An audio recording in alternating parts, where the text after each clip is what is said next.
नामसंग कीर्तन या यूट्यूब चॅनलला like, share, subscribe करा आणि बेल आयकॉन घंटी दाबायला विसरू नका. ज्ञानोबा ज्ञानोबा ज्ञानोबा माऊली तुकाराम. ज्ञानोबा ज्ञानोबा ज्ञानोबा माऊली तुकाराम. ज्ञानोबा ज्ञानोबा ज्ञानोबा ज्ञानोबा ज्ञानोबा ज्ञानोबा माऊली तुकाराम. उठा जागे व्हारी आता, स्मरण करा पंढरीनाथा. भावी चरणी ठेवा माथा, चुकवी व्यथा जन्माच्या. धनदारा पुत्रजन बंधू सोयरी पिशून, सर्व मिथ्या हे जाणून शरण रिघा दिवासी. माया विघ्ने भ्रमला खरी, म्हणता मी माझी निघरी. हेतू संपत्तीचे वारी साचो कारी जाईल. आयुष्य जात आहे पहा, काळ जपतसे महा. स्वहिताचा घोर बहा, ध्यानी रहा श्रीहरीच्या. संत चरणी भावधरा, क्षणक्षणा नाम स्मरा. मुक्ती सायुज्यतावरा हीच करा बापानो. धनदारा पुत्रजन बंधू सोयरी पिशून, सर्व मिथ्या हे जाणून शरण रिघा दिवासी. विष्णुदास विनवी नामा, भुलू नका भव कामा. धरांतरी निज प्रेमा, न चुका नेमा हरिभक्ती. धनदारा पुत्रजन बंधू सोयरी पिशून, सर्व मिथ्या हे जाणून शरण रिघा देवासी. विठ्ठला विठ्ठला विठ्ठला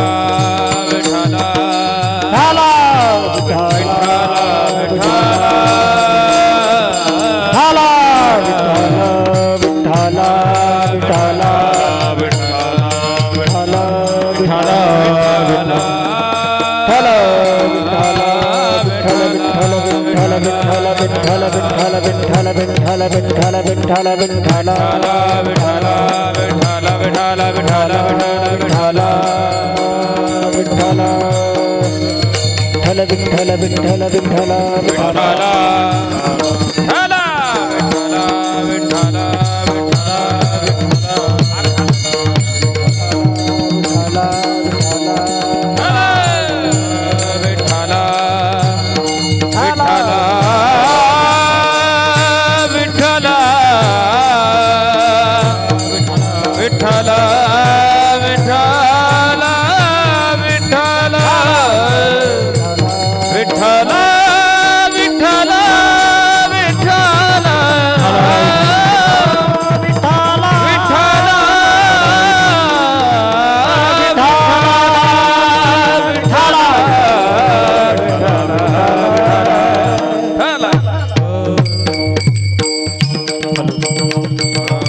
समचरण सरोजम सांद्रणीलांबुदाभम जघननिहितपाणिं मण्डनं मण्डनानां.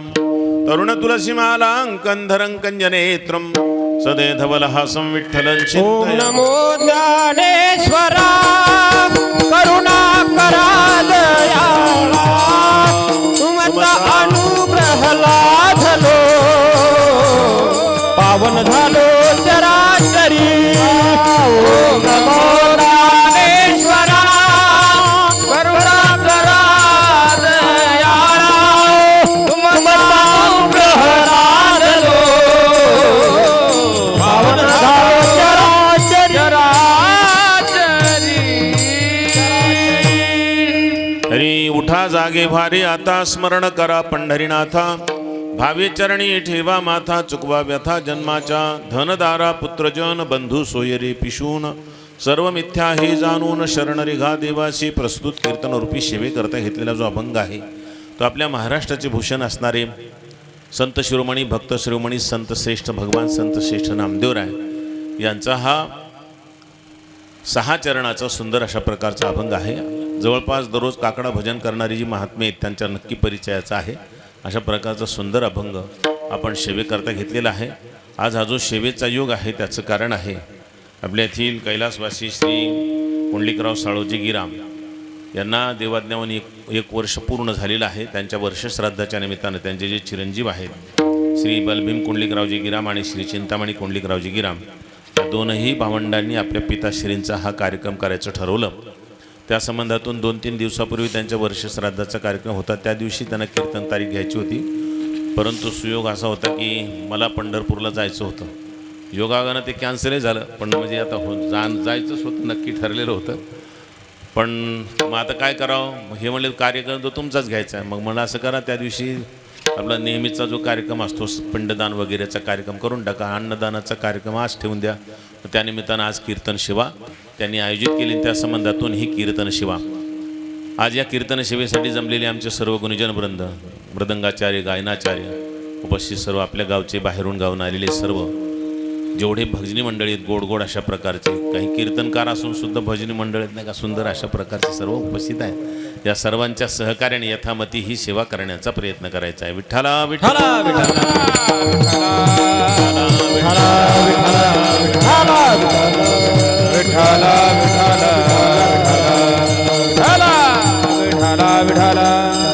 भगवान नामदेवरायांसारखे थोर संत जगामध्ये केवळ याच्यासाठीच अवतीर्ण होत असतात की त्यांना फक्त जगाला जागं करायचं. जीव जे आहेत ते जीव स्वाभाविकपणे झोपलेले असतात. झोपलेले म्हणजे आपण असे डोळे झाकून जसं झोपतो ते झोपणं वेगळं नाही का. इथं अज्ञानाच्या निद्रेमध्ये अविद्येच्या निदा विश्वस्वप्नाचा हा धांदा भोगीत होता प्रबुद्धा अनादिजो. अनादिकालापासून जो विश्वस्वप्नाचा हा धांदा, हे जे विश्वस्वप्न आहे हे अनादिकालापासून आपण झोपलेलो आहोत आणि तेच भोगत आहोत आणि खूप दुःख भोगत आहोत. आणि त्या दुःखाच्या घाई बरळसुद्धा सारखे चालू अनंत दुःख सहन करत आहोत. कोणाचे दुःख काही, कुणाचे दुःख काही, अनंत दुःख सहन करण्यामध्ये आपलं आयुष्य चाललेलं आहे. जो भेटला तो दुःखीच असतो नाही का. जो देखे सो दुखिया बाबा सुखिया कोई नाही रे. त्याचं कारण सगळे झोपेत बरळायला लागलेत नाही का. जरासं सुख झाल्यासारखं वाटतं की दुःख भरपूर पाठीमागं लागतं नाही का. अनंत दुःखांचा सामना आपल्याला करावा लागतो. एक दुःख नाही ना, अनंत दुःखांचा सामना दररोजचे दररोज करावा लागतो. एका दिवसामध्ये कितीतरी दुःख सहन करावे लागतात आणि तेवढे दुःख गिळून टाकण्याची आपल्याला सवय लागली म्हणून काही वाटत नाही का. अंगवळणी पडलेत ते दुःख सहन करायचं नाही, त्याच्यामुळे काही वाटत नाही. काही गोष्टी अंगवळणी पडल्या ना म्हणजे काही वाटत नाही का. एकदा अंगवळणी पडले की काय ना चालत राहते नाही का. बैलाला माहीतच आहे, आपण जरासं नाही चाललं की चाबूक हानीतच असते, चालतच राहते नाही का. किती वेळाला चालूच राहते, ते म्हणते जाऊ द्या, मारीतच राहते नाही का. त्याचं काय, चला आपलं जसं चालायचं तसं नाही का. त्याला मारायचं मारीत राहील, थांबायचं थांबत राहील. ते आपलं सहन करायची सवय लागलेली असते, तसं आपल्याला सुद्धा बरंचसं सहन करायची सवय लागलेली नाही का. आता त्याच्यामुळे काही वाटत नाही, पण दुःख मात्र खूप आहेत आपल्याला आणि त्या दुःखाला सहन करणं कठीण आहे. पण या दुःखातून जर आपल्याला सुटायचं असेल तर जागं झालं पाहिजे. म्हणजे आपण या अविद्येच्या निद्रेतून जागं झालं पाहिजे आणि भगवंताला प्राप्त केलं पाहिजे. भगवंताला एकदा प्राप्त केलं की मग मात्र आपल्या दुःखाचा अंत होणार आहे. आपण देवाच्या सानिध्यात आलो की मग आपले दुःख सर्व संपणार आहे. जोपर्यंत आपण देवाच्या संगतीत येत नाही, देवाचा संबंध आपल्याला होत नाही, तोपर्यंत सुख नाही. म्हणून तर सांगतात ना, आपुला तू एक देव करुणी घ्यावा, तेणे विण जीवा सुख नो हे. आपल्याला त्याच्याशिवाय सुख मिळणंच शक्य नाही.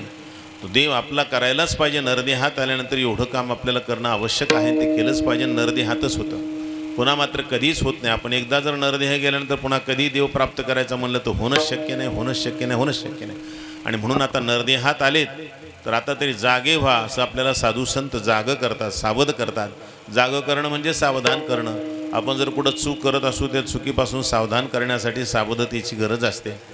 बऱ्याच ठिकाणी सावधान केलेलं असतं नाही का. एखादा वळण रस्ता असेल, वाकडा रस्ता, सावधान पुढे वळण रस्ता आहे असं लिहिलं जाते की नाही. मग तिथंसुद्धा आपल्याला रोडवर सावधान करतात नाही का. सावधान इथं धोक्याची सूचना आहे. अनेक वेळा हा अपघातमय हे अपघात क्षेत्र आहे, सावधान नाही का ते दिलेलं असतं. अपघात क्षेत्र म्हणजे इथं अपघात होत राहतात नेहमी, म्हणून तुम्ही सावधानतेनं चाला, नाही तर तुमचासुद्धा अपघात होईल, त्याच्यासाठी तुम्ही सावध राहा असं लिहिलेलं असते का नाही.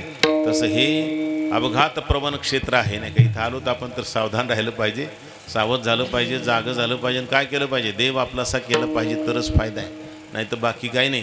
पण आता तरी जागे व्हा असं आपल्याला अभंगाच्या पहिल्या चरणातून भगवान संत श्रेष्ठ नामदेवराय सांगतात. अभंग उठा जागे व्हा रे आता, स्मरण करा पंढरीनाथा. उठा जागे व्हा रे आता, स्मरण करा पंढरीनाथा. चरणी ठेवा माथा, चुकवी व्यथा जन्माच्या. धनदार पुत्र जन बंधू सोय रे पिशू. भावे चरणी ठेवा माथा, चुकवी व्यथा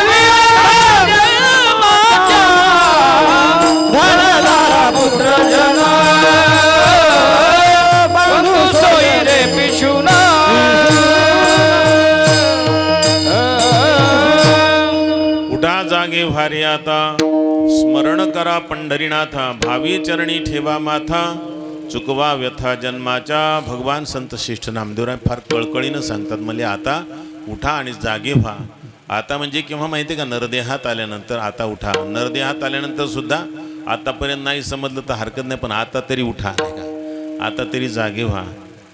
आता इतके दिवस गेले जाऊ द्या, गेले तर गेले, पण आता इथून पुढं तरी जागे व्हा. काही वस्तू महत्त्वाच्या असतात, पण त्या महत्त्वाच्या गोष्टी असून मोलाच्या असून सुद्धा त्याचं मोल नाही कळालं तर त्या मातीमोल होत असतात नाही का. काही गोष्टी मोलाच्या असतात पण नाही कळाल्या तर मातीमोल होत असतात. त्याचं मोल कळालं पाहिजे. तसं नरदेहाचं मोल आपल्याला कळत नाही तोपर्यंत आपण ह्याला मातीमोल घालवत असतो. काही उपयोग नाही त्याचा, व्यर्थ जात असतं ना ते. का खरं नाही, त्याचं मोलच नाही कळाल्यानंतर त्याचं काय बरं. ज्या वस्तूची किंमत काय आहे हे कळालं की मग मात्र त्याचं माणूस जरा सांभाळून उपयोग करत असतो, त्याला जपतही असतो. आणि त्याचा जसा उपयोग साठी गेला होता, सोबत शिपाई घेतले होते, खाण्यापिण्याचं साहित्य सगळं होतं, पाणी आहे, जेवणा खाण्याचं सगळी व्यवस्था आहे. आणि तो शिकारीसाठी गेलेला आहे. शिकारीच्या एका प्राण्याच्या पाठीमागे लागला. फारच चपळ प्राणी होता तो.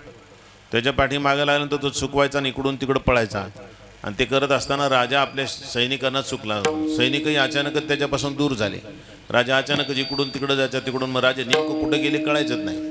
शिपाई राहिले एका बाजूला, राजा गेला एका बाजूला. आणि राजा मात्र ते इतका म्हणजे गर्क झाला होता त्या प्राण्याची शिकार करण्यामध्ये की त्याला लक्षातच नाही आपले शिपाई कुठं सुटले म्हणून. आणि मग तो निर्जन वनामध्ये गेला. उन्हाळ्याचे दिवस होते आणि त्या प्राण्याच्या पाठीमागं धावता धावता ते प्राणी काही सापडलं नाही. शेवटी प्राणी तो निघून गेला. पण ह्याला मात्र खूप तहान लागली, भूकही लागली. त्या धावपळीमध्ये खूपच वेळ लागला त्याला ते सगळं करत असताना. आणि एवढ्या वेळेमध्ये तो तहानेनं भुकेनं व्याकुळ झाला होता. भुकेचं काय नाही, पण निदान पाण्याची गरज होती त्याला. तर पाणी पाहिजेच होतं. पाण्यासाठी तो इकडं तिकडं शोधाशोध करत होता, पण पाणीसुद्धा सापडत नव्हतं. निर्जन वन होतं आणि पाण्यामुळं जास्तच व्याकुळ व्हायला लागला तो. त्याचा घोडासुद्धा व्याकुळ होत होता, पण आता शेवटी मुका प्राणी मार दिल्यामुळे त्याला चालावं लागत होतं. तो तसाच चालत होता. त्या मुक्या प्राण्याला तो चालवीत घेऊन येत होता, पण त्यालाही चालणं शक्य झालं नव्हतं. आता काय करावं, पण आता कुठंतरी पाण्याचा शोध लागेपर्यंत चालणंच भाग आहे. चालत होता, पण पाहता पाहता पुढे एक पर्वताच्या पायथ्याशी आला. पर्वताच्या पायथ्याजवळ आल्यानंतर घोड्यानं मात्र जबाब दिला, आता काही चालणं शक्य नव्हतं. ते तिथंच थांबलं. घोडं काही वर चढणं शक्य नव्हतं. आणि पर्वताच्या पायथ्याशी थोडंसं उंचावर एक टेकडी होती. ते टेकडीवर अशी झोपडी होती. त्या झोपडीमध्ये कोणीतरी असलं पाहिजे. जर या झोपडीत कोणी असलं तर त्याच्याजवळ पाणी नक्की असेल. आणि पाणी जर असलं तर आपण वाचलो नाही तर आता आपण संपलो. राजाला अशी आशाच राहिली नव्हती आता जीवनाची. संपलो आपण असं वाटत होतं. पण आशेचं किरण त्याला दिसलं ते झोपडी दिसल्यामुळे. तो झोपडीमध्ये गेला. हळूहळू चढत आता खूप तहाने लागली होती, व्याकुळ होत होता, चालणंही होत नव्हतं. पण थकलेला असताना सुद्धा कसं तरी त्या कसाबसा चढत त्या झोपडीजवळ गेला. आणि त्या झोपडीमध्ये त्यानं पाहिलं एक म्हातारे बाबा होते. त्या म्हातारे बाबाकडे पाहिल्यानंतर ह्यानं असा हात केला आणि मला पाणी मिळेल का असं सांगून नंतर बोलता सुद्धा येणार, शब्द तोंडातून निघेना. त्या म्हाताऱ्या बाबानं पाहिलं कोणीतरी चांगल्या घरचा माणूस दिसतो, पण आज व्याकुळ दिसतो बिचारा. आपल्याजवळ आहे पाणी. मग त्यानं ते आपल्याजवळ जे कळशीमध्ये काही बिनगीमध्ये पाणी होतं थंडगार पाणी, ते थोडं त्याला पाणी देत त्याला पोटभर पाणी पाजलं. एकदम पाणी दिल्यावर त्याला माहिती आहे तहान लागलेल्या माणसाला एकदम पाणी दिलं कदाचित त्याच्यावर दुष्परिणाम होतो. त्याच्यामुळे त्यानं थोडं पाणी देत त्याला पोटभर पाणी पाजलं. आता राजा स्वस्थ झाला. राजाला बरं वाटलं. मग ह्यानं चौकशी केली, कोण आहात तुम्ही, कसे आला होता इकडं. त्यानं सांगितलं, बाबा शिकारीसाठी आलो होतो आणि खूपच व्याकुळ झालो होतो. आता जर तुम्ही पाणी नसतं दिलं तर मी संपलो होतो. नाही, जगाचा माझा निरोपच होता, बाकी दुसरं काही नाही. पण तुम्ही माझ्यासाठी देव भेटलात बुवा. म्हाताऱ्याला बरं वाटलं. म्हाताऱ्यानं आपल्याजवळ काही शिळे तुकडे होते, म्हणजे तुम्हाला भूकही लागलेली दिसते. माझ्याजवळ पण दुसरं काही नाही बाबा, तुम्ही मोठ्या घरचे दिसता. शिळ्या भाकरी आहेत माझ्याकडं, थोडेफार चालेल का तुम्हाला. शिळे तुकडे आणि चटणी फिटणी वगैरे जर असेल तर भागत असेल तर बघा. त्यानं सांगितलं, अरे भूक लागलेली, आता त्याला जे असेल ते जमते. आता जरी मी राजा असलो तर मला काही पकवानच लागतात असं नाही. भुकेला जे असेल ते चालते. दे बाबा तुझ्याजवळ जे असेल ते. त्याच्याजवळचे काय ते भाकरीचे तुकडे वगैरे होते ते घेतले आणि चटणी बरोबर खाल्ले, पण ते चांगले अमृतासारखे लागले. आणि राजाला एकदम हायसं वाटलं. आता राजा म्हणला, आता वाचलो, आता नाही मरत नाही का. पण आता आज आपल्याला जीवदान देणारा हाच व्यक्ती आहे. जगामध्ये जरी देव असला तरी आपल्यासाठी हाच देव आहे आज, नाही का. आपल्यासाठी हाच देव भेटला खरं म्हणजे. त्यानं मला जीवदान दिलेलं आहे, पण याची आपण चौकशी करायला पाहिजे. राजानं विचारलं, तुम्ही काय करत असता. म्हणले, काय नाही, मला कोणी नाही राजेसाहेब, मी एकटाच आहे. आई वडील भाऊ बहीण मुलबाळ पत्नी घरदार कोणीच नाही. गरिबीची परिस्थिती असल्यामुळे सगळे सोडून गेले जिकडं तिकडं. मला फक्त मी एकटाच राहिलो. आणि मग आता कोणीच नाही आपल्याला, तर मग कुठं राहावं म्हणून चला इथं राहत असतो. आणि झोपडी बांधली, लाकडं एकत्र केले, झोपडी बांधली, वनातली लाकडं गोळा करीत असतो, मोळी विकत असतो. मोळी विकून जे पैसे येते त्याच्यामध्ये काही जे मिळेल त्याच्यामध्ये आणायचं आणि आपलं शिळं पातं जसं मिळेल तसं खाऊन आपलं जगायचं, बाकी दुसरं काही नाही. जगतोय कसं तरी, बाकी दुसरं काही नाही. राजानं सांगितलं तुम्ही म्हणजे लाकडाचा व्यवसाय करता, काय हरकत नाही. माझ्याकडं 40 एकरचं चंदनाचं वन आहे, चंदनाचं वन. ते आज तुम्हाला देऊन टाकतो, तुम्हाला काय करायचं ते करत जा. म्हणजे बरं झालं बुवा, हे फॉरेस्ट अधिकारी लाकडं सुद्धा गोळा करू देत नाहीत. हो, तुमचे अधिकारी लोक काय, आता जगणं मुश्किल होतं, पण कसं तरी तसंच हातापाया पडून करावं लागतं, जगावं लागतं. आता तुम्ही एवढं वन दिल्यावर तर चिंताच नाही राहिली. म्हणलं काही नाही. ते लगेच राजानं त्याला आपल्या सोबत घेतलं आणि तो 40 एकरचं जे वन होतं चंदनाचं वन, ते सगळ्या फॉरेस्ट अधिकाऱ्यांना सांगितलं हे सगळं एवढं वन आहे ना, हे बाबाचं आजपासून रजिस्ट्री ज्यांच्या नावची देऊन टाकली, त्यांच्याकडे रजिस्ट्री करून नका. आजपासून याच्यात कोणी हस्तक्षेप करायचा नाही. त्या बाबाला काय करायचं ते करू द्यायचं. हे वन त्याच चंदनाचं वन नाही का. त्या बाबाला काय माहिती कशाचं काय चंदन कशाबरोबर खायचं असतं, काय उपयोग असेल त्याचा काय माहिती. मग बाबानं चांगली कुऱ्हाड लावून घेतली, अशी चारधार कुऱ्हाड लावून घेतली. चंदनाची 4-5 झाडं तोडायचा, ते वाळू द्यायचा, 4-5 8-10 दिवस वाळले झाडं की ते पेटवून द्यायचा, त्याचे कोळसे करायचा आणि कोळसे करून डब्यानं विकायचा नाही का. कोळसे करून असं डब्यानं विकायचं. मस्त चालू लागलं त्याच्या डब्यानं कोळसे विकून सुद्धा त्याला भरपूर पैसे मिळू लागले कामापुरते. तंबाखू, चहा, पाणी पद्धतशीर होऊ लागले नाही का. बाकी ते सगळं त्याचं व्यवस्थित होऊ लागले नाही का. काही कमी पडत नव्हतं त्याला. बिडी काडीला, चहा पाण्याला, तंबाखूला चांगले पैसे झाले होते त्याला. कोळशावर बरंच भागू लागलं त्याचं. दररोजचे आपले झाडं तोडायचे, काही दिवसानंतर ते वाळले की जाळायचे, त्याचे कोळसे करायचे, मस्त आरामशीर कोळसे विकायचे, मस्त खायचे प्यायचे. त्याला कोणी काही म्हणत नव्हतं काम असं करायला, कशाला म्हणतील नाही का. पण पावसाळ्याच्या दिवसामध्ये असे पावसाळ्याचे दिवस आले होते. एकदा त्यानं ते कोळसे करण्यासाठी लाकडं जाळली, पण काय सगळे जळाले नाहीत. पाऊस पडला, ते अर्धवट जळालेले, अर्धे तसेच काही. त्याच्यातले ते कोळसे विकायला गेला तर त्याच्यात अर्धवट जळालेले लाकडं तसेच होते. ते लाकडं असे पंकज महाराजांसारख्या एका महाराजांच्या घरी विकायला गेले, तर ते विकत असताना ते लाकडाचा सुगंध यायला लागला पंकज महाराजाला. अरे वा, महाराज म्हणले हे लाकडं कुठून आणले नाही का, हे कोळसे करण्यासाठी लाकडं कुठले. मला पठ्ठ्याच्या मालकीचे आहेत. कुठले म्हणजे काय विचारता महाराज नाही का. पठ्ठ्याच्या मालकीचे आहेत. मला तोडीत असतो, जाळीत असतो आणि त्याचं लाकडं कोळसे करून विकत असतो. ह्याचे कोळसे म्हणले. हां, किती विकलंस. मला आतापर्यंत 12 विकलं असं. मला 4 राहिलं आता नाही का. 12 विकले, 4 राहिले. म्हणले तरी पण हरकत नाही. 40 एकरचं आहे ना, 10 एकर म्हणले सुद्धा खूप झालं रे. अरे तू मोठा कोट्याधीश होशील. लक्षाधीश नाही, कोट्याधीश होशील. वेड्या सांभाळून वापर नाही. असं करीत असेल का, काय कोळशावर विकत असेल का काय. ही वस्तू काय, तू काय करायला असतो पागल माणसा. अरे हे तोळ्यावर विकत असतं, तोळ्यावर. हे लाकूड तोळ्यानं विकत असतं नाही का.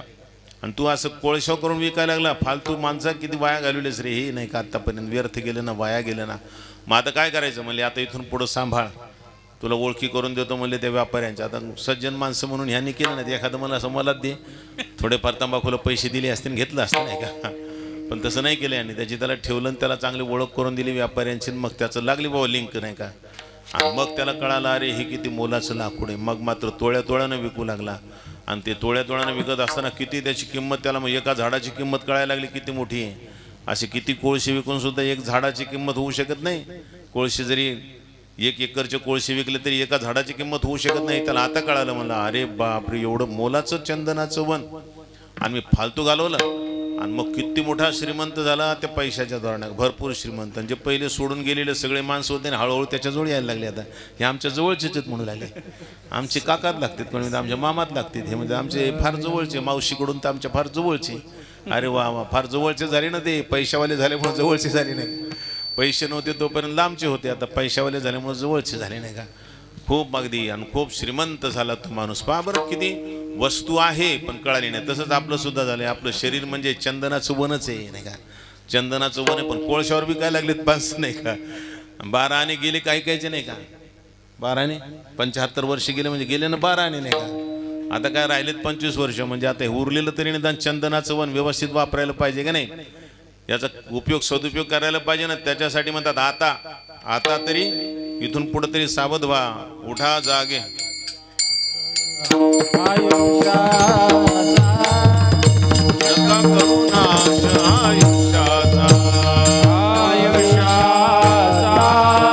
नका करू नाश आयुष्याचा. आयुष्याचा नका करू नाश आयुष्याचा.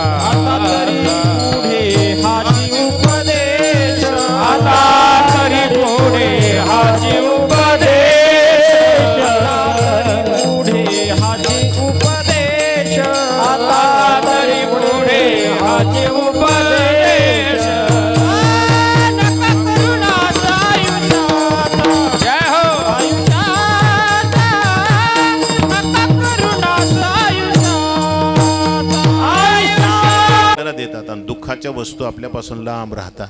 म्हणजे आपण दुःखापासून अंतरानं राहतो आणि सुखाशी आपलं सख्यत्व होतं, मैत्री होते. सुखाशी मैत्री होणं महत्त्वाचं आहे. नाही तर काय झालं आपलं सध्या, आपली झाली दुःखाशी मैत्री आणि सुखाशी आपलं शत्रुत्व झाल्यासारखं झालं आहे. सुख आपल्यापासून लांब पळून जातं नाही का, जणू का काही एखादं व्यक्ती आता पाहिल्यानंतर पळून जातात. आम्हाला पाहिल्यानंतर काही काही लेकरं जवळ येतात, पाया पडतात, आणि काही काही लेकरं आम्हाला पाहिले की हे करू तिकडंच पळत जातात नाही का, जवळच येत नाहीत नाही का. असं होतं ना नाही का. त्याची आईला वाटतं त्यानं पाया पडावं, कशाचं पाया पडतं हे करतं आणि ते तिकडंच जाते नाही का, जवळच येत नाही का. कसंच जवळ येत नाही ना. आईला तर वाटतं त्या महाराजांनी त्याला जवळ घेऊन मांडीवर बसावं. कशाचं बसते ते मांडीवर नाही का, ते बसलं तर दाढी वडीन बाकी दुसरं काही करणार नाही. कशाला ताण नाही का, येतच नाही जवळ तर काय नाही का. तसे सुख आपल्या जवळच येईना नाही का. आपण आता किती जवळ आणण्याचा प्रयत्न करायला, पण सुख काय आपल्या जवळ येईना. दुःख आपल्याला सोडित नाही का. दुःख जे कडावर बसले तर उतरत ना खाली नाही का. दुःख कडेवर बसलेलं उतरत नाही. सुख आपल्याजवळ ये म्हणलं तरी येत नाही. ये ये ये कशाच येते नाही का. ते लांब लांब लांब लांब पळायला लागले. त्याचं कारण का, आपण देवापासून लांब राहिलो. देवाला आपण जवळ केलं की सुख आपल्या जवळच येणार, आणि दुःख ये म्हणलं तरी जवळ येणार नाही. दुःख पळून जाईल नाही का. हात जोडून लांबूनच नको रे बाबा तुमच्या जवळ याचा लाग नाही म्हणेल नाही का. इतकी हिंमत नाही त्याची यायचं आपल्याजवळ. म्हणून स्मरण करा पंढरीनाथा मध्ये एक महत्वाचं, त्यांचं स्मरण करा आणि त्यांच्या चरणावर प्रेमानं मस्तक ठेवा. भावी चरणी ठेवा माथा. मग त्यामुळं काय होईल, चुकवा व्यथा जन्माच्या, व्यथा चुकवा नाही का. जन्माच्या व्यथा सुद्धा चुकवा. म्हणजे जन्म मरणाच, आता जगल्यानंतर जगत असताना होणाऱ्या ज्या व्यथा आहेत, दुःख आहेत, ते चुकवा. आणि जन्म मरणाची जी मोठी व्यथा आहे ती सुद्धा चुकवा. आणि जन्माचं दुःख फार मोठं, मरणाचं सुद्धा फार मोठं दुःख आहे. तसं मध्ये आपल्याला सगळ्यांनाच दुःख आहेत, पण जन्म मरणाचे दुःख जरा जबरदस्तचे दोन्ही नाही का. जन्माचं दुःख आपण भोगून संपवलंय. आता येणारं दुःख आहे ते जरा भावी दुःख जरा जबरदस्तच आहे, ते सुद्धा मरणाचं दुःख आहे. आणि ते म्हणजे किती मोठं दुःख आहे ते सांगताच येत नाही. अनंत दुःख त्याच्यामध्ये. एवढं मोठं दुःख ते येणार आहे म्हणून आपल्याला आवडत नाही ना. कोणी मर म्हणल्यावर सुद्धा आपल्याला राग येतो नाही का. ते फार भयानक दुःख आहे, ते आवडत नाही आपल्याला. पण आता ते चुकणार नाही ना. पण आपण जर देवाचं स्मरण केलं तर जरी आलं तरी पण ते मरणच वाटणार नाही ना. आपण देवाच्या सानिध्यात राहू. आलं ते मरण तिकडं येईल जाईल, तिकडं आपल्याला काही घेणं देणं नाही. आपण त्याच्याशी संबंध ठेवणार नाही. आपण त्याच्यापासून वेगळं राहू. म्हणून चुकवा व्यथा जन्माच्या, जन्माच्या व्यथा चुकवा म्हणजेच मरणाच्या व्यथा चुकवा. जन्म मरणाच्या व्यथा सुद्धा चुकतील. पण कशानं चुकतील, देवाचं स्मरण केलं तर. आपण देवाचं स्मरण न करता बाकी ज्याचं स्मरण करूनही त्याचंच जास्त स्मरण करत राहतो. आणि म्हणून मरणाची, जन्म मरणाची व्यथा ही आपल्याला चुकतच नाही. ते सारखं आपल्या पाठीमागे लागलेले, म्हणून आपल्याला सावध करतात भगवान नामदेवराय. बाबा रे तुम्ही सावध व्हा, उठा जागी वारी आता, स्मरण करा पंढरीनाथा, भावी चरणी ठेवा माता, चुकवा व्यथा जन्माच्या. आता चुकवल्या तर चुकतील, नाही तर पुन्हा मात्र कधी जरी तुम्ही चुकवायचं म्हणलं तर पुन्हा नाही. एकदा वेळ निघून गेला की आता मात्र काहीच करता येणार नाही. आता समजा नारायण भाऊ तुम्हाला आता वाटलं आपल्याला आपण ग्रॅज्युएट केला असतं तर बरं झालं असतं. आता करूच आपण. आता करायचं म्हणलं तर आता होत असते का. आता होते का ग्रॅज्युएट करायचं. केलं असतं तर त्याच वेळेस झालं असतं नाही का. आता जर समजा किती जरी कोणतं काय काय खरं म्हणलं करायचं तर आता होत असते वय. ते ज्यावेळेस करायचं त्याच वेळेस होत असते.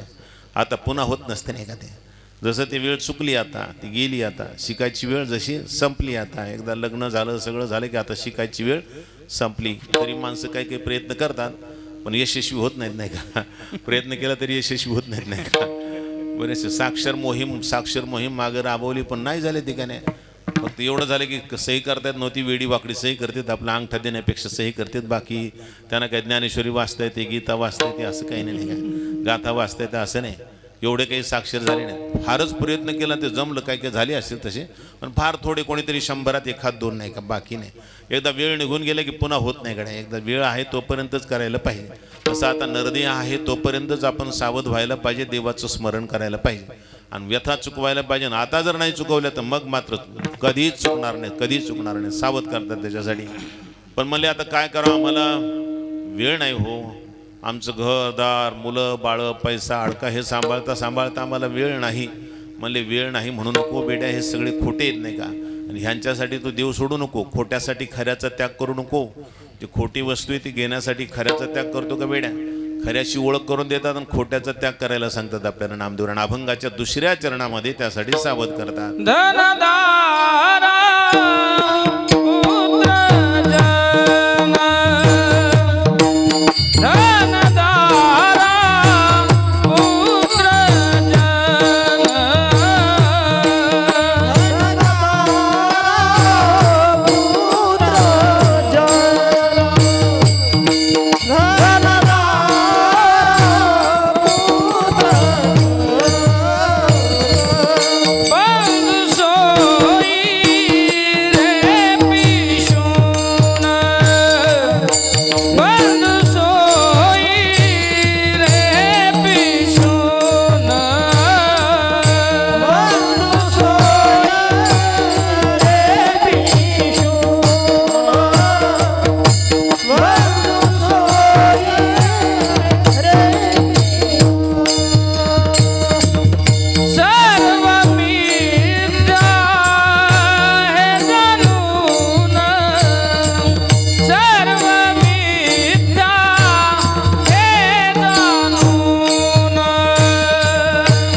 धनदारा पुत्रजन बंधू सोयरी पिशून सर्व मिथ्या हे जाणून शरण निघा देवासी. भगवान नामदेवराय सांगतात बाबा रे, धन धन करीत राहतोस, पुत्र पत्नी हे सगळे जे आहेत ना, भाऊ बहीण वगैरे, या सगळ्यांच्या कटकटीमध्ये तो देवलच विसरून गेलास की. मग खोट्यासाठी खऱ्याला विसरल्यासारखं झालं ना रे. आणि मग ह्याच्यामुळं काय झालं की खरं हातचं गेलं ना, खरा जो परमात्मा होता तो हातचा गेला, आणि मग हे तर खोटेच होते, हे तर गेलेच निघून नाही, काही कोणीच राहिले नाही. मग शेवटी हे सगळे सोडून गेले आणि देवही सोडून गेला. आणि मग तू जशाला तसा दुःखामध्ये राहिलास, बाकी दुसरं काय. जसं भगवान ज्ञानेश्वर माऊलीने एका ठिकाणी सांगितलं ना, लटिका व्यवहार सर्व हा संसार, लटिका व्यवहार सर्व हा संसार, लटिका व्यवहार सर्व हा संसार. वाया येर झार हरी विना, वाया येर झार हरी विना, हरी मुखे म्हणा, हरी मुखे म्हणा, हरी मुखे म्हणा, हरी मुखे म्हणा. वाया येर झार हरी विना, वाया येर झार हरी विना, हरी मुखे म्हणा, हरी मुखे म्हणा, हरी मुखे म्हणा, हरी मुखे म्हणा, हरी मुखे म्हणा, हरी मुखे म्हणा. लटिका व्यवहार सर्व हा संसार, वाया येरझार हरिविण, हा सगळा व्यवहार लटका आहे. आणि लटक्यासाठी खऱ्याचा त्याग करणं म्हणजे शहाणपण नाही का. भगवान ज्ञानेश्वर माऊली एका ठिकाणी आणखीन सांगतात, बहु मृगजळ देखोनी डोळा, थुंकीजी अमृताचा गिळीता गळा, गळाळा तोडीला परिस बांधला गळा, शुक्तिकाला. हे दोन उदाहरणं सांगितले पहा. एका ओवीमध्ये दोन उदाहरणं सांगितले. चांगल्यासाठी खऱ्या, खोट्यासाठी खऱ्याचा त्याग केल्याचे दोन उदाहरण. ते सांगत असताना म्हटले, एक माणूस रस्त्यानं चालला होता आणि खूप तहान लागली होती त्याला. आणि तहान लागल्यामुळं आता काय करावं काय करावं, खूप व्याकुळ झाला होता, मरतो की काय असं वाटू लागलं. एका झाडाखाली त्याला माणूस भेटला. तो बसला होता, म्हणले काय करावं, मी खूप तहानेने व्याकुळ झालो, तुमच्याकडे पाणी असलं तरी द्या. तो म्हणला, तू जरा खूपच व्याकुळ दिसायलाच गड्या, पण माझ्याजवळ पाणी नाही पण अमृत आहे, एक घोटभर देईल, जास्त नाही द्यायचं बरं का, एक घोटभर देईल. एक घोटभर देईल म्हणल्यानंतर ह्यानं म्हणावं ना, बरं झालं बाबा, अमृत म्हणल्यावर आता कधी जन्मात तहान लागायची नाही, दे की बाबा, नाही का असं म्हणावं की नाही. पण ते जरा थोडंसं हाफमॅडच होतं नाही का. त्यानं घेतलं, ते एक घोटभर अमृत घेतलंच होतं, तोंडातही घेतलं. आणि गिळता गिळता त्याला एकदम समोर असं मृगजळाचं तळ दिसायला लागलं, म्हणजे झळयानेच ना, झळ्याचं तळ दिसायला लागलं. म्हणा बापरे, किती मोठं पाणी येते. आणि हे एका घोटानं काय होणार आहे म्हणून तोंडात घेतलेला घोट सुद्धा थुंकून टाकलं त्यानं. कशाचा घोट, तो अमृताचा घोट थुंकून टाकलं. छान आहे की नाही, छान आहे की नाही, नाही का. दुसरी गोष्ट अशी, एक परीस होता नाही का, गळ्यामध्ये परीस होता आहे. आणि मग गळ्यामध्ये परीस होता त्याच्या, आणि परीस त्याच्याजवळ किती चांगला परीस आहे, पण एका माणसाला त्याची ओळख होती. आणि उगाच बांधलं होतं आपलं चांगला दगड दिसायला म्हणून, गळ्यामध्ये बांधला होता. आणि एका माणसाला त्याची ओळख होती. तो म्हणला, ते शिंपीचा असा मस्त हार होता, चमचम चमचम चमकू लागल्या शिंपल्या, त्याचा सुंदर हार केलेला होता. मला हे हार घेऊन ते तुझ्या गळ्यातलं देतो का दगड मला. ते म्हणलं, काय पागल माणूस, इतका चांगला हार द्यायला आणि हे दगड घ्यायचा, घे म्हणलं, घे नाही का. आणि त्यानं देऊन टाकला. तो गळ्यात बांधलेला परीस तोडून त्याला शिंपल्याच्या हारासाठी देऊन टाकला.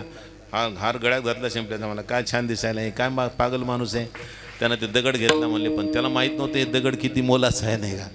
दगड दिसला त्याला वेड्याला, पण त्याला माहीत नाही हे दगड लोखंडाचं सोनं करताय नाही का. हे कुठं माहीत होतं त्याला, लक्षात नव्हतं त्याला. त्या माणसानं घेतलं आणि गेलं निघून नाही का. हे पागल तसंच राहिलं नाही का. मग सांगा बरं, यानं किती लाभ करून घेतला की नाही. शिंपल्या घेऊन हा परीस दिला म्हणजे लाभ करून घेतला की नाही. आणि मृगजळ पाहून ह्यानं तोंडातला अमृताचा घोट थुंकून टाकला म्हणजे लाभ केला की नाही. तसंच आपलं व्हायलंय नाही का. हे आपण हे बहु मृगजळ देखोनी डोळा, थुंकीजी अमृताचा गिळीता गळाळा.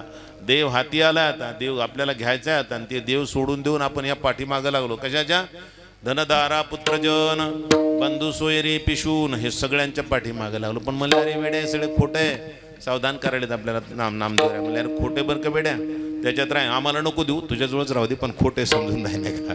नाही तर काही जरा काही लोकांना असं वाटेल की नामदेवराय खोटं सांगायला म्हणजे ह्यांना द्यायचं काय की धन वगैरे सगळं नाही तुम्हाला देण्यासाठी म्हणेल. नाही नाही, आम्हाला नाही लागत रे बाबा, तुलाच राहू दे, पण खोटं समजून जरा देवाला शरण जाय, बाकी दुसरं काही नाही. सर्व मिथ्या हे जाणून शरण रिघा देवाशी, देवाला शरण जा. रिघा म्हणजे शरण जा, देवाला शरण गेल्यानंतर देव मात्र आपल्याला दुःखातून सोडवतील, आपल्याला भ्रमातून सोडवतील, मायेच्या बंधनातून सोडवतील. कारण माया देवाची आहे. आपण जर देवाला शरण गेलो तरच माया सोडणार आहे, नाही तर नाही सोडणार. भगवंत स्वतः भगवद्गीतेमध्ये सांगतात, दैवी हिषा गुणमयी मम माया दुरत्यया मामे वै प्रपद्यन्ते माया मेताम तरन्ति ते. अर्जुना, ही माया जी आहे ना, दैवी माया आहे, म्हणजे देवांची माया आहे, म्हणजे माझी माया आहे. मम माया दुरत्य, अत्यंत कठीण ओलांडायला, ती इतकी सोपी नाही. पण तिला जर ओलांडायचं असेल ना तर फक्त एकच उपाय, मामे वै प्रपद्यन्ते माया मेताम तरन्ति ते. नाही का, काही काही गोष्टी अवघड असतात पण त्या सोप्या सुद्धा तितक्याच असतात जर युक्ती चालवली तर. नाही का, जसं एखाद्या, आता समजा तुमच्या शेताच्या जवळ कुठंतरी एखाद्या धनगराने मेंढ्या बसवलेल्या आहेत आणि त्याच्याजवळ कुत्री असे जबरदस्त आहेत, वाघाला सुद्धा फाडतील अशी कुत्री आहेत. नाही का, असे कुत्रे आहेत. आणि तुम्ही तिथून चालला समजा तुमच्या शेताला, तुम्हाला माहीतच नव्हतं ना, अचानक तुम्ही तिथून चालले की जे कुत्रे अंगावर आले, अरे बापरे, मग तुम्ही लागले त्याला काठी दाखवायला. ते कशाच्या काठीला भीती नाही का, ते अंगावरच धावून यायला लागलं. आता काय करावं बाबा, आता ते कुत्रं फाडते आपल्याला. नाही का, आता काय करावं काय करावं, मग त्याला मारण्याचा प्रयत्न करणं फुकट आहे. नाही का, तेव्हा तुम्ही एकच युक्ती केली, ए धनगर दादा, धनगर दादा, हाक मारली तर धनगर दादाला. धनगर दादा म्हणले काय झालं, म्हणले अहो आमचं शेत आहे इथं जवळ, चाललं तुमचं कुत्रा अंगावर यायला धावून. त्यांना तिथूनच नुसतं यू यू केलं की माघारीच पळत गेले. नाही का, काठी उगारायचं काम नाही, काय नाही, फक्त धनगर दादाला हाक मारली की त्यांना लगेच बोलवलं, त्याला बोलवलं की ते कुत्रं गेलं पळून. नाही का, तुम्हाला काही ताणच राहिलं नाही. आता काही भ्यायचं काम आहे का, आता तिथून जवळून जरी गेला तरी कुत्रं तुमच्या अंगावर येत नाही. त्यांना धनगरानं सांगितलं ते आपला माणूस यू म्हणलं की झाला, आता जात नाही त्याने. आता तुम्ही त्याच्या जवळून गेला तरी येणार नाही, आलं तर तुमच्याजवळ गोंडा घोळील ती, पण तुम्हाला काही करणार नाही. का बरं, त्याच्या मालकाला तुम्ही हातात धरलं. तसं आपण मायेला किती जिंकण्याचा प्रयत्न केला तरी माय आपल्याला ताण देणार आहे. पण त्याच्यापेक्षा आपण जर देवाला शरण गेलो ना, देवाला हाका मारल्या, मारा हाक देवा भय अट्टहासी, अट्टहासानं देवाला हाक मारायच्या. मग एकदा आपण देवाला शरण गेलो की मग मात्र बाकीच्या लागणे ती माया सुद्धा. तुका म्हणे माया होय दासी लागे पाया. जसं ते कुत्र अगोदर धावून येऊ लागलं अंगावर, पण धनगराशी आपली दोस्ती झाली की कोंडा गोळू लागलो तुमच्या जवळ. नाही का, तसं होय दासी लागे पाया. आपण देवाला शरण गेलो की माया सुद्धा आपल्याला सहज शरण येते. म्हणून सावधान करतात, शरण जा, देवाला शरण जा. देवाला शरण जाल तर तुम्ही तरुण जाल, माया बाकी दुसरं नाही. म्हणून सांगतात, धनदारा पुत्रजन बंधू सोयरे पिशून सर्व मिथ्या हे जाणून शरण रिघा देवाशी. पण काही याला सांगूनही समजत नाही. म्हणजे त्याचं कारण काय, याला विघ्न लागले पाठीमागे. विघ्न पडले म्हणून पीक वाया गेल्यासारखं झाले. नाही का, विघ्न पडल्यावर जसं पीक वाया जातं ना, तसं आपलंही पीक वाया गेले, विघ्न झाले ना. नाही का, कोणतं विघ्न पडलंय, अभंगाच्या 3ऱ्या चरणात, माया विघ्ने भ्रमला करे, माया विघ्ने भ्रमला करे, माया विघ्ने भ्रमला करे, माया विघ्ने भ्रमला करे. संपत्ती म्हणत आम्ही माझे निघरे, म्हणून आम्ही माझे निघाले, मी माझे निघरे, म्हणत आम्ही माझे खरे, म्हणत आम्ही माझे खरे.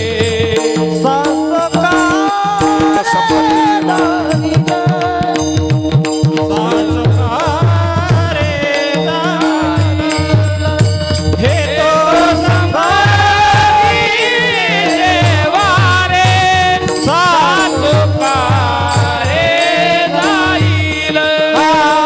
धनदारा पुत्र जना, धनदारा पुत्र जना, धनदारा पुत्र जना, धनदारा पुत्र जना.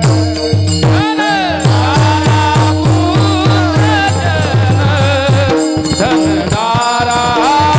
पुत्र जन, धनदारा पुत्र जन, बंधू सोयरे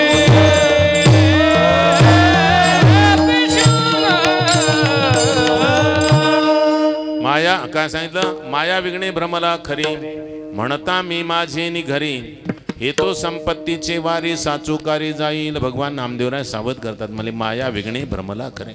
याला सांगून सुद्धा लक्षात येत नाही खरोखरच हा माया विघ्नानं भ्रमित झाला रे बाबा, बाकी दुसरं काही नाही. माया विघ्ने भ्रमला खरे. कशामुळे काय ते माया विघ्न म्हणजे म्हणता मी माझी नि खरे. हा शरीराला मी म्हणायला लागला आणि घराला माझं माझं करायला लागला नाही का. शरीरालाही माझं म्हणतो आणि घरालाही कधी कधी माझं म्हणतो. शरीराला कधी मी करत राहतो नाही का. म्हणता मी माझी नि खरे. मी माझं एवढ्याच्या पलीकडे त्याचा काही उपाय चालणार नाही का.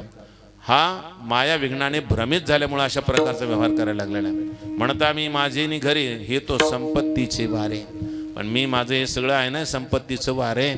ते आज आहे उद्या जाणार आहे ते राहणार नाही काय. संपत्तीचं वारं साचोकारे नाही खरोखरे जाणार आहे रे राहणार नाही का. संपत्तीचं वारं जाणारे म्हणजे दोन प्रकारानं जातं. एक तर आपण त्याला सोडून जातो संपत्तीला, नाही तर संपत्ती आपल्याला सोडून जाते नाही. कधी कधी जे रोडपती ते करोडपती होतात त्याच्या पाठीमागं क लागतं. आणि कधी कधी करोडपती त्याचं क मोडून जातं आणि रोडपती होतात नाही का. काय संपत्तीचं वारे नाही का. क मोडून गेलं आणि रोडपती झाला नाही का.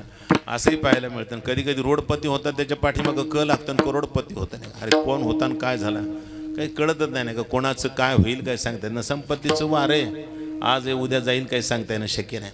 आज असलं तरी उद्या राहीलच असं मात्र सांगता येणं शक्य नाही. दोन गोष्टी होतात. एक तर संपत्ती आपल्याला सोडून जाते नाही तर आपण तरी संपत्तीला सोडून जातो. हे मात्र नक्कीच होतं नाही का. या दोन्हीपैकी एक तर नक्कीच होते नाही का. संपत्ती आपल्याला सोडून जाईल नाही तर आपण संपत्तीला सोडून जाऊ. एवढी संपत्ती असून सुद्धा सोडून जावं लागली रावणाला आपली काय नाही का.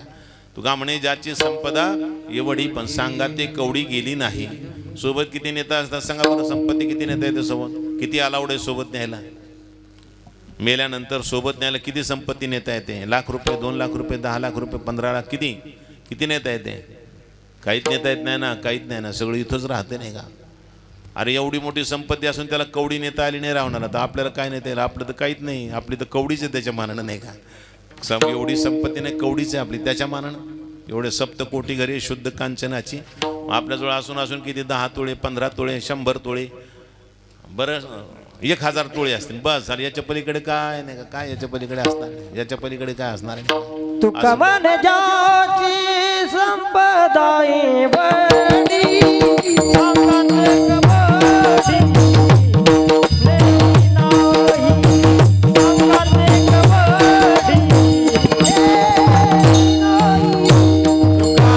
तुका मन ज्याची संपदा एवढी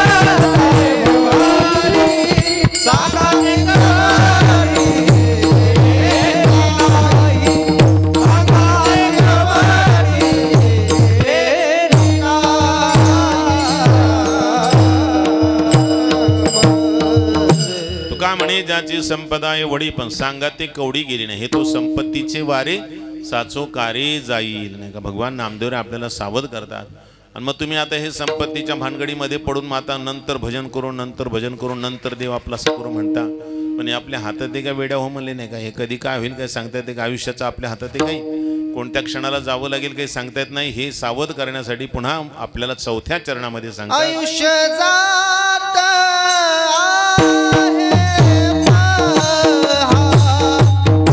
आयुष्य जात आहे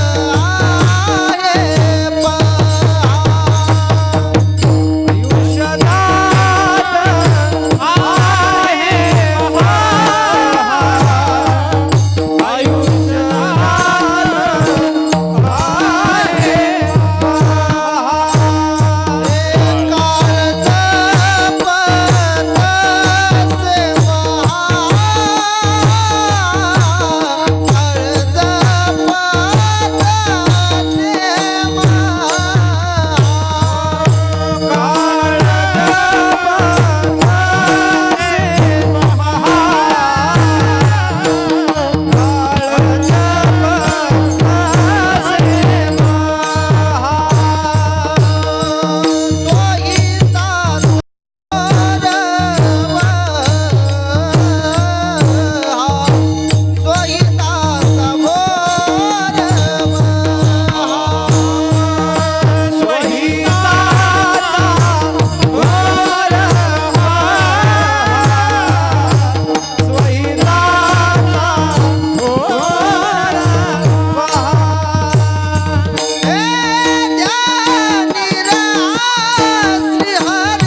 आहे पहा, काळ जपतसे महा, स्वहिताचा घोर बहा. ध्यानी राहा श्रीहरीच्या. भगवान नामदेवराय सांगतात, बाबा रे आयुष्य चाललंय, पुन्हा करू पुन्हा करू पुन्हा करू, आपण पुन्हा देवाचं भजन करू म्हणून पुन्हा नाही होणार बरं का. आयुष्य चाललंय त्याच्याकडे लक्ष ठेवा. आयुष्य जात आहे पहा, पण एक लक्षात ठेवा, आयुष्य चाललंय पण आपण मात्र बेसावत, पण काळ मात्र फार सावधान आहे. काळ जपत असे महा, महान जपतोय तो. एक एक क्षण सुद्धा मोजायला लागला तो. एक एक तास ना, एक एक क्षण मोजायला लागला. एक एक क्षण, प्रत्येक क्षण तो मोजत आहे. घडी घडी काल वाटयाची पाहे. घडी घडी काल वाटयाची पाहे. काळ वाटयाची पाहे. वाटयाची पाहे. घडी काळ वाटयाची पाहे. अजून किती आहे अवकाश, अजून किती आहे अवकाश, अवकाश. हरिमुखी गाता हर परी जिंदा.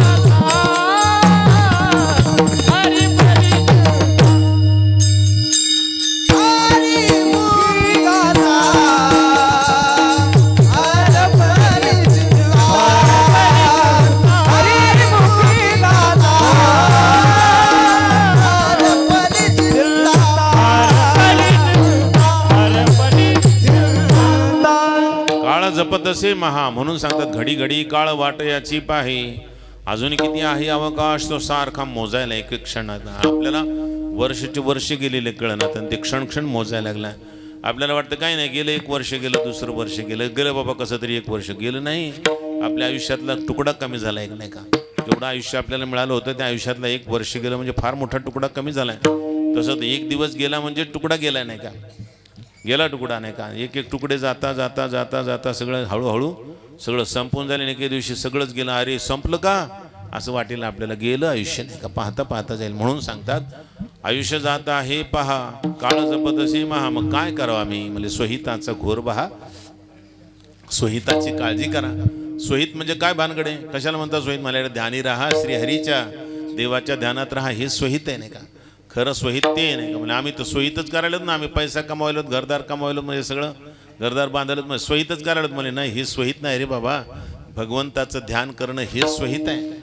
भगवंताचं सतत चिंतन करणं हे स्वहित आहे. म्हणून तर सांगतात हित ते करावे देवाचे चिंतन, करून या मन शुद्ध भावे. म्हणून ध्यानी राहा श्रीहरीच्या, हे आहे स्वहित. म्हणून स्वहिताचा घोर बहा. पण काय करावं स्वहिताचा घोर वाहनं, म्हणजे ध्यानी राहा श्रीहरीच्या, भगवंताच्या ध्यानात राहा, म्हणजे देवाच्या चिंतन. स्मरण करा पंढरीनाथा.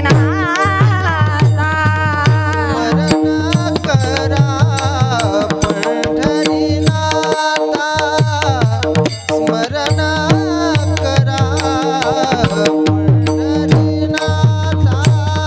भावे चरणे ठेवा माझा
चरणी भावधरा क्षणक्षणा नाम चरणी भाव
संत चरणी भावधरा क्षणक्षणा नाम स्मरा मुक्ती सायुज्यता वरा हीच करा बापानो. भगवान नामदेव पुन्हा सांगतात बाबा रे आधी एकच करा, भगवंताचे जे अनन्य भक्त आहेत त्या संतांच्या चरणी भाव ठेवा, त्यांच्याविषयी विश्वास ठेवा, प्रेम असू द्या त्यांच्याविषयी. म्हणून सांगतात संत चरणी भावधरा. पुन्हा क्षणाक्षणाला भगवंताच्या नामाचं स्मरण करा आणि त्यामुळं काय होईल की तुम्हाला मोक्ष अनायास प्राप्त होईल आणि सायुज्य मोक्ष प्राप्त होईल. म्हणून मुक्ती सायुज्यता वरा हेच करा बापानं, दुसरं काही करू नका बाबांनो, तुम्ही हेच करा रे बाबा. अशा प्रकारानं आपल्याला बाबा म्हणून सांगतात. आपण काय त्यांचे बाबा होण्याच्या लायकीचे नाहीत नामदेवरायांच्या, पण आपल्याला इतकं प्रेमानं बाबा म्हणून सांगतात आपल्याला सगळ्यांना हेच करा बाबांनो. धनदारा पुत्रजन बंधू सोयरे पिशोन सर्व मिथ्या हे जाणून शरण रिघा देवाशी. आणि हे आपल्याला सांगत असताना सावध करतात आणि महत्त्वाचं असं सांगतात की मी तुम्हाला हे सांगतोय ना, हे धाक म्हणून सांगत नाही, तुम्हाला आज्ञा म्हणून देत नाही, तर विनंती करतो. कारण मी दास आहे आणि दासाचं काम हे विनंती करण्याचं असतं. म्हणून अभंगाच्या शेवटच्या चरणामध्ये विष्णुदास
हरि भक्ति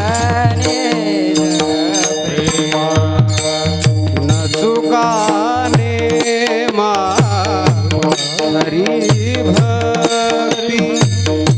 चुकाने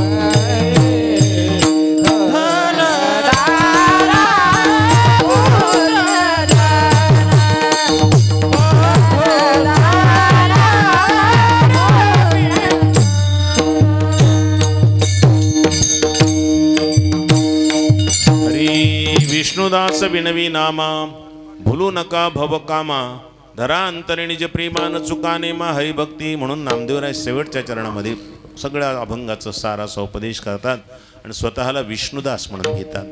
आपल्याला स्वतःला दास म्हणून घेण्याचं तात्पर्य असं आहे की माणसानं संसारामध्ये मालक होऊन जगत जावं असं स्वामीजी म्हणायचे, पण परमार्थ करताना दास होऊन जगत जावं. परमार्थ करताना जर आपण दास झालो तर काही पदरात पडेल, आणि संसार करताना आपण जर मालक होऊन जगलो तर स्वाभिमानानं जगता येईल. पण माणसं बहुतेक नोकरच होण्याचा प्रयत्न करतात. खूप शिकायचं आणि पुन्हा नोकर व्हायचा प्रयत्न करायचा. कुठं जॉब मिळेल का म्हणजे नोकरी करायची नाही. जॉब दुसऱ्याला दे ना, तू एखादी मालकी काढ ना, एखादा कारखाना काढ आणि त्याच्यात होय ना तू मालक होऊन तू दुसऱ्याला जॉब दे. तू कशाला जॉब करतो नाही का? एवढं शिकलास तू जॉब करत बसतो का काय? परंतु जॉब करायचा किती जॉब नाही, कशाला जॉब नाही का? आपण मालक व्हायला पाहिजे नाही का? गुरुवारी स्वामीजी म्हणायचे माणसानं संसारात जगत असताना मालक होऊन जगावं. फुटाने विकावं आपण मालक व्हावं नाही का? कलेक्टर होऊन नोकर होऊन म्हणायचे नाही का? फुटाने विकून मालक होत जावं माणसाने. गाडा चालवा नाही का? केळाचा गाडा चालवा आपण मालक व्हा. आपल्या शेतात नांगर हाका आपण मालक व्हावं नाही का? मालक होऊन नांगर हाका नाही. मालक असलं पाहिजे, नोकर कशाला व्हायचं नाही का? पण आजकाल नोकरालाच किंमत आहे नाही का? मुलगी द्यायची म्हणजे तर अगोदर कुणाला पाहतात?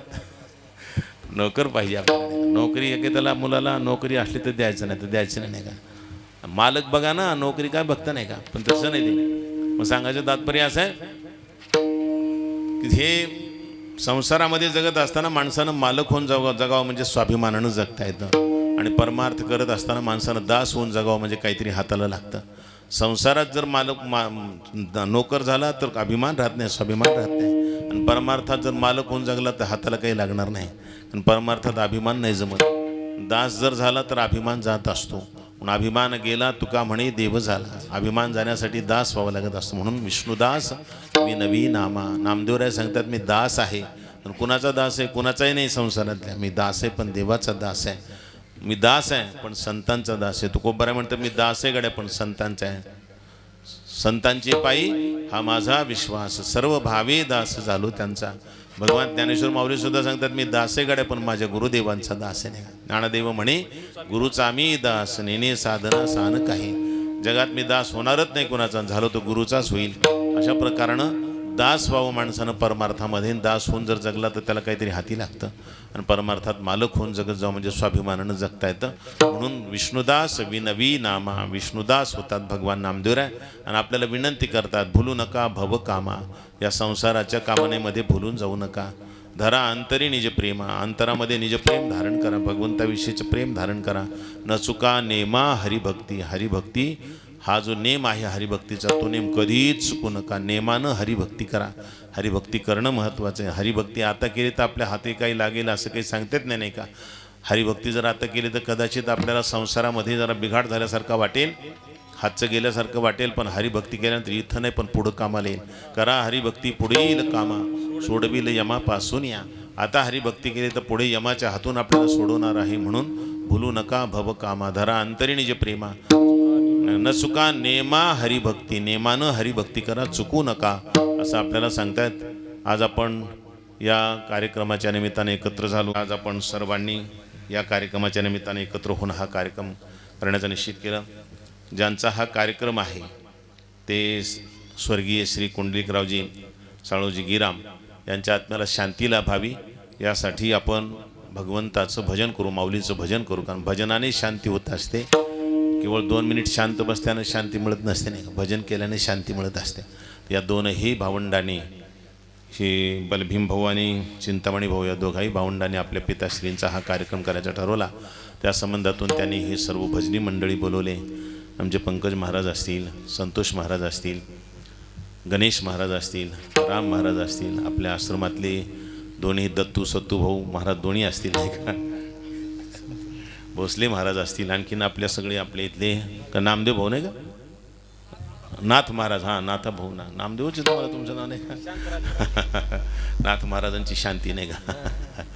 पुन्हा तुझं आणि या सर्वांच्या सहकार्याने पुन्हा रामभाऊनं गोड मृदंग वाजवला दोन्ही हाताने. पुन्हा एकच हाताने दोन्ही हाताने मृदंग वाजविला. अंग हलवून नाही का? छान मृदंग वाजविला. याबद्दल तुम्हाला धन्यवाद नाही का? आणि तुमचे सगळ्यांचे जसे धन्यवाद आहेत तसं आज आमचा गायकवाड भाऊसुद्धा इथं आलेला आहे.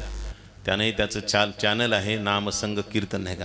तर त्या नामसंग कीर्तनाच्या द्वारे त्यांना आज हे कार्यक्रम ग्रथित केले नाही. आता तो टाकणार अनेक लोकांना पाहता येईल अशा प्रकारची कार्यक्रमाची व्यवस्था त्यानं केलेली आहे. बाकी सगळीकडून पैसे घेत असो तर पण आमच्याकडून घेत नाही. आता इथून घेईल समजा यांच्याकडून काही सांगता येत नाही का, पण चांगला नाही का तो चांगलं काम करतो नाही का, चांगलं आहे नाही का, अशा प्रकारचं काम त्याचंही चालू आहे. आणि अशा सगळ्यांचे धन्यवाद. तसेच आपले कार्यक्रमाचे आयोजक संयोजक सगळे जेवढे आहेत त्यांनाही धन्यवाद देतो. उपस्थित असणारे भाविक भक्त माता भगिनी या सर्वांना धन्यवाद. झालेली सेवा भगवंताच्या चरणी समर्पित. एकदा प्रेमाने माऊलींचं आणि तुकोबर यांचं भजन करू.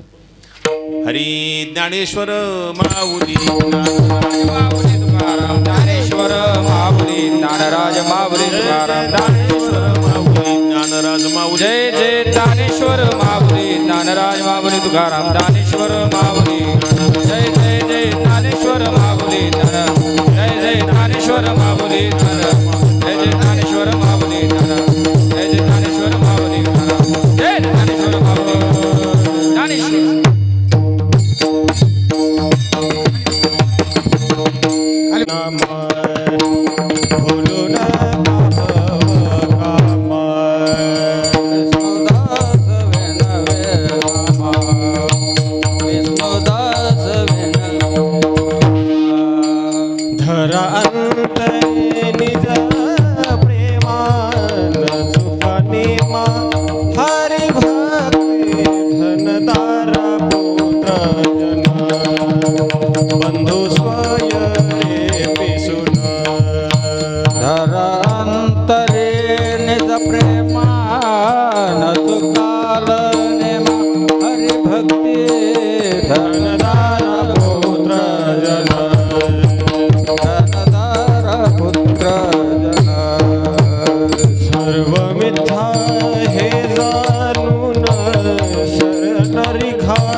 विठ्ठल जय जय विठ्ठल जय विठ्ठल जय जय विठ्ठल जय विठ्ठल जय जय विठ्ठल जय विठ्ठल जय जय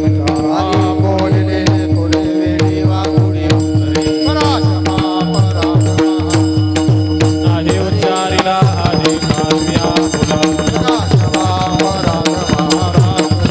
तुका म्हणे ज्ञानेश्वरा राखा पाया पैगंबरा ज्ञानदेव तुकारा हा झाले समाधान म्हणजे हरे नारायणा वाळे कापणे ते सापरे तेने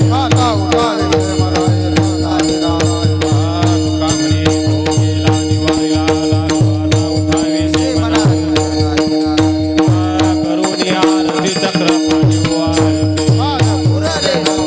पाठवायते पहा पाहू सगळा पुण्यवंत तुम्ही